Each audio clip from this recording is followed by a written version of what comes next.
Buenas noches, Taelma. Mucho gusto estar en tu programa. Gracias por atendernos, Perkin. Un abrazo, ¿ah? Gracias. Perkin, tú fuiste magistrado de la Corte Primero de lo Contencioso Administrativo, ¿ah? Así es. Si mal no recuerdo. Un hombre muy estudioso, un ratón de la Constitución de la República Bolivariana de Venezuela. Perkin, ¿dónde estamos? Sabes que yo pensaba que estábamos en una ausencia temporal.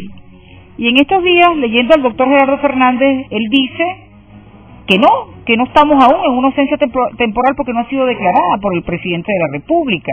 Él allí explica, pues, en la entrevista que le fue efectuada por un periódico de circulación nacional, que cuando el presidente habló al país en cadena nacional de radio y televisión y pidió apoyo para Nicolás Maduro, en ningún momento delegó o dijo que dejaba la vacante. Entonces, por consiguiente, no estamos en una ausencia temporal. Tu visión sobre el asunto, ¿dónde estamos? Bueno, Taelma, 100% de acuerdo con la tesis del doctor Fernández. Hay que decir que el presidente, antes de partir hacia Cuba, nuevamente no fue celoso con el cumplimiento de los trámites debidos que debían hacerse previamente a su viaje para su operación, ¿no? Pues consciente él de su dolencia que ha debido formalmente él plantear, ha debido delegar en el vicepresidente de la República las funciones de la presidencia y proceder a declarar la vacante y retirarse comprensiblemente a ocuparse de su salud, pero dejando los asuntos de la cosa pública en manos del vicepresidente, para lo cual era necesario declarar la ausencia temporal. La fuerza de los acontecimientos nos demuestran, más allá de la comprensible situación de solidaridad que podríamos tener con el presidente por la situación terrible que está pasando con su salud, que nuevamente el presidente no fue apegado al texto constitucional y trató este asunto de una manera poco rigurosa, tal como el momento lo exigía. La declaración que hizo formalmente en cadena antes de partir, fue un llamado político. Ciertamente el presidente de la República es el político más importante del país, pero más allá de eso es también el funcionario público más importante del país, del cual dependen una cantidad importantísima de actos, y más allá que sea él, Hugo Chávez Frías, quien depende de esa posibilidad, es el cargo del presidente de la República, un país eminentemente presidencialista como el que tenemos, el que queda de alguna manera acéfalo ante esta situación. Porque no sé si lo dijo el doctor Fernández, pero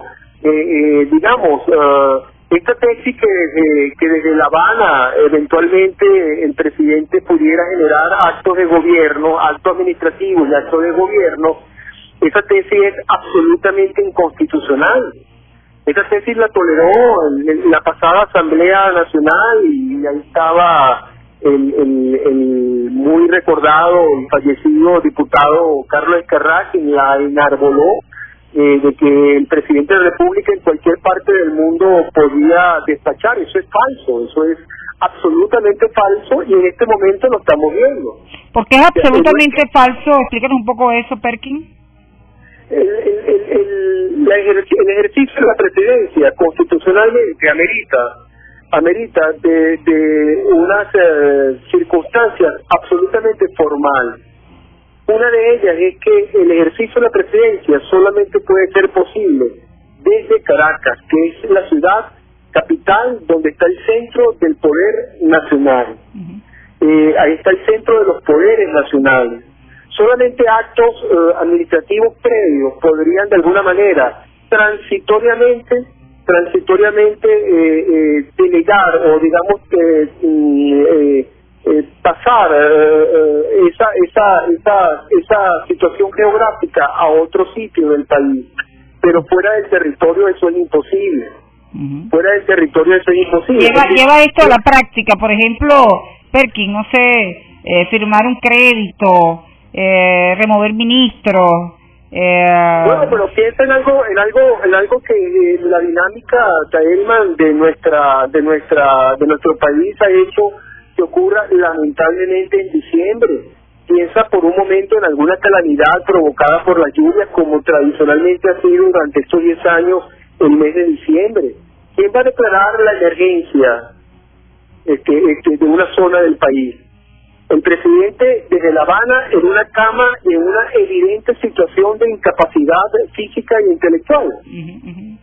¿No es que acaso el presidente ha dado muestras de que está en ejercicio de su salud física, de su posibilidad de traslado físico e incluso de su capacidad intelectual? O sea, él mismo lo dijo, iba a atravesar una grave intervención quirúrgica, y así fue reseñado ampliamente incluso por sus ministros más cercanos y por su hombre de confianza. El presidente estuvo y está en una situación que le impide el ejercicio del gobierno. Si no estamos en una ausencia temporal, ¿dónde estamos entonces? Constitucionalmente hablando o en tiempo hablando, porque según la Constitución la ausencia temporal sería 90 días más 90 días más prorrogables. Pero si exactamente, si tuviéramos una situación normal y no estuviéramos tan cerca del 10 de enero, tendríamos que se tendría que solicitar a la Asamblea Nacional que calificara la situación actual de falta temporal, y en caso de que se prolongara por más de 90 días consecutivos esa falta temporal, evidentemente tendríamos que entrar en una falta absoluta de acuerdo al artículo 234. ¿En qué situación estamos? Bueno, gracias a Dios estamos cerca del 10 de enero. Esta situación anómala, donde ha sido cómplice la Asamblea Nacional en su totalidad, no solamente los diputados del partido de gobierno, sino los diputados del ala opositora, que no fueron capaces ni siquiera para discutir el que se les presentara un informe médico, cuando ya el presidente lo había visorado. Pero esta situación anómala, vacía que estamos, afortunadamente culmina el 10 de enero, porque el 10 de enero irremediablemente el presidente de la República tiene que hacer acto de presencia. No hay otra manera. El 10 de enero concluye su mandato, el 9 de enero, y el 10 de enero tiene que juramentarse. El artículo 231 de la Constitución expresamente señala que el 10 de enero es el inicio del primer año del período constitucional. Ese día él tiene que prestar juramento ante la Asamblea Nacional. Solamente ese artículo prevé una posibilidad, que el presidente no haga su juramentación ante la Asamblea Nacional, sino que la haga ante el Tribunal Supremo de Justicia. Bien, porque hubiese una causa, dice el constituyente, lamentablemente no tengo el texto ahorita en la mano, algún motivo sobrevenido que hiciere, que impidiese que el presidente de la República, o como hemos dicho, el candidato, ¿no? Porque parece que hasta el 9 es presidente, el 10 de enero es candidato. El candidato elegido, que si no pudiese tomar su juramento ante la Asamblea Nacional por alguna causa o motivo sobrevenido, lo ante el Tribunal Supremo de Justicia. Pero ese artículo 231 establece solamente la dualidad en cuanto al espacio donde debe ocurrir la juramentación, no en cuanto al tiempo. El tiempo es un lapso, no es un lapso, es un término fatal. 10 de enero. Esto no ocurrió, por cierto, Elman. ¿Me estás oyendo, Taelman? Sí, por supuesto, está saliendo al aire, Perkin, te estamos oyendo. Sí, es que oigo un ruido y te estás oyendo muy bien. Lo que pasa es que estoy reflexionando un poco sobre lo que dices, ¿ah? Adelante, Perkin. Sí, no, es que recuerdo, Taelman, que en la Constitución del 61 se establecía no un término como lo establece la Constitución del 99, no un día específico, se establecía un lapso de 10 días dentro del cual se podía presentar el candidato que había resultado electo a tomarse el juramento ante las cámaras legislativas. Tenía 10 días. Podía usar cualquiera de esos 10 días. La Constitución del 99, en su artículo 231, expresamente habla de un día, un término fatal, no es un lapso. De tal manera que si el 11 de enero no está juramentado el presidente, bien sea en la Asamblea Nacional o bien sea en el Tribunal Supremo de Justicia, el 10 de enero, hay las razones para entrar inmediatamente a calificar la falta absoluta del presidente de la República. Y habría que convocar elecciones en los próximos 30 días, ¿ah? Bueno, ahí entramos en otro capítulo interesantísimo desde el punto de vista constitucional, y digo interesantísimo porque si los venezolanos no estuviéramos padeciendo esta situación de inseguridad, este momento jurídicamente fuera muy interesante, ¿no? Muy sabroso para discutirlo, porque el 11 de enero comienza en consecuencia el momento para empezar a declarar las razones por las cuales no se tomó juramento el 10 de enero y empieza a tomarse, digamos, un procedimiento complejísimo a nivel constitucional porque intervienen varios órganos para declarar la falta absoluta. Sabemos que el presidente, hay seis causales de falta absoluta. No hagamos ahorita, perdamos tiempo mencionando las 6 causales. Sabemos que el presidente está presuntamente en curso en la posibilidad de una de ellas, como es la incapacidad física o mental permanente en que se halle. Para que eso sea así declarado por la Asamblea Nacional, es necesario que se nombre una junta médica y que esa junta médica evalúe al presidente de la República en donde se encuentre. Probablemente, si seguimos con esta secuencia, probablemente, no es seguro, se encuentre el presidente de la República en La Habana. Y esa junta médica tendría que trasladarse a La Habana a examinar al presidente de la República, a determinar si el mismo se encuentra perfectamente en uso de sus capacidades físicas e intelectuales. ¿Ok? ¿Quién nombra esa junta médica? El Tribunal Supremo de Justicia. Tribunal Supremo de Justicia, sí. Ahí vienen varias preguntas. ¿Cuánto tiempo tiene el Tribunal Supremo de Justicia para nombrar esa junta médica? Primer elemento. Segundo elemento, ¿procede de oficio o a solicitud de la Asamblea o de cualquier particular el nombramiento de esa junta médica? Tercer elemento, ¿qué efectos vinculantes tiene ese informe médico de la junta médica? Es decir, si el texto constitucional prevé que una vez que la junta médica evalúe el presidente y concluya sobre su situación en cuanto a la incapacidad física o mental, viene una pregunta: cuando la Constitución señala que esa situación la debe aprobar la Asamblea Nacional, fíjate que no está hablando de autorizar. La Constitución habla de aprobar. Estamos hablando, cuando se utiliza el término aprobación, se hace referencia a una situación que pasa, que concluye y que posteriormente a su realización es cuando se da el acto aprobatorio. Claro. Si fuera autorizatorio,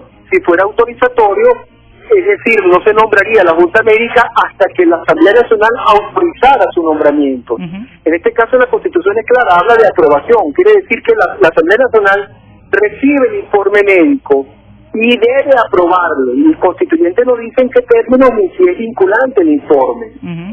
Ahí pueden ocurrir dos cosas. La primera, que el informe médico concluya que el presidente está inhabilitado físicamente para seguir asumiendo el cargo, y la Asamblea Nacional, por un juicio político, considere que es un problema de días, que a lo mejor falta días. Sí. ¿Con qué argumento puede la Asamblea Nacional separarse de la voluntad del informe de 3 médicos? No puede utilizar argumentos políticos, tiene que buscar argumentos absolutamente científicos, del mismo rango de los médicos, para contradecir ese informe. Pero eso se pudiera dar, Saelma. Esa circunstancia se pudiera dar porque pudiera privar el interés político por encima de la realidad médica científica en este caso. Sí. Y pudiera pretenderse alargar los tiempos un poco para, a lo mejor comprensiblemente, para un sector del país, darle chance al presidente de la República que se recupere. Eso puede plantearse, de tal forma que cuando se dice que la Constitución ha establecido el camino y que es muy clara al respecto, ciertamente las líneas gruesas están claras. Sí. Pero lo que no está claro son todos los problemas que pudieran presentarse en cada una de estas etapas. Y en definitiva, de aquí hasta el día 10, cuando le toca presentarse pues al presidente o juramentarse ante la Asamblea Nacional o el TSJ, estos días corren como permiso, días de permiso, el presidente está teniendo... Eso ya no fue, según la tesis que estoy absolutamente de acuerdo que me acaba de mencionar el doctor Gerardo Fernández. No hay en estos momentos un ejercicio de la presidencia que concreta. La presidencia está acéfala en este momento, Taelma. Okay, porque el presidente de la República no del vicepresidente formalmente el ejercicio del mandato, puesto que no se declaró la ausencia temporal. No, ni la vacante, ni dijo que delegaba, y bueno, lo que pidió fue apoyo, ¿no? Que apoyaran a Nicolás Maduro y de que en un supuesto de que fuese inhabilitado votara, le pidió el voto, pues, ¿no? Que votaran por el vicepresidente Nicolás Maduro. Esa práctica, disculpa que yo utilice algunos calificativos que muchos de tus oyentes a lo mejor en este momento dirían, bueno, pero qué duro alguien que está enfermo, ¿no? Pero bueno, yo lo que tengo que pensar en función del país y en función de la importancia que tiene el cargo del presidente de la República. Claro. Esa práctica perversa de ausentarse del país y ausentarse en cualquier condición para cualquier objeto, genera una especie de costumbre en la práctica política de que él pudo haber hecho lo que hizo, pero es falso, porque la costumbre en Venezuela no es fuente de derecho. La costumbre es fuente de derecho en cualquier otro tipo de ordenamiento jurídico, particularmente la anglosajón, pero en Venezuela es la Constitución lo que norma y es la fuente de competencia de la Constitución, y él, si pasa 5 días, y él se va a ausentar por espacio mayor de 5 días, ha debido, de acuerdo a lo que dice el artículo 234, declarar la falta temporal. Bien. Muchas gracias, Perkin, por este contacto, ¿eh? Gracias por atendernos, un abrazo, estamos en comunicación, Perkin, de seguro te seguimos consultando. A tu orden siempre, Un abrazo y saludos por casa, ¿eh? Gracias, muchas gracias. Bastante claro, Perkin Rocha. 7:33 de la tarde noche, estamos ya sobre la hora. Vamos a la publicidad, Roberto.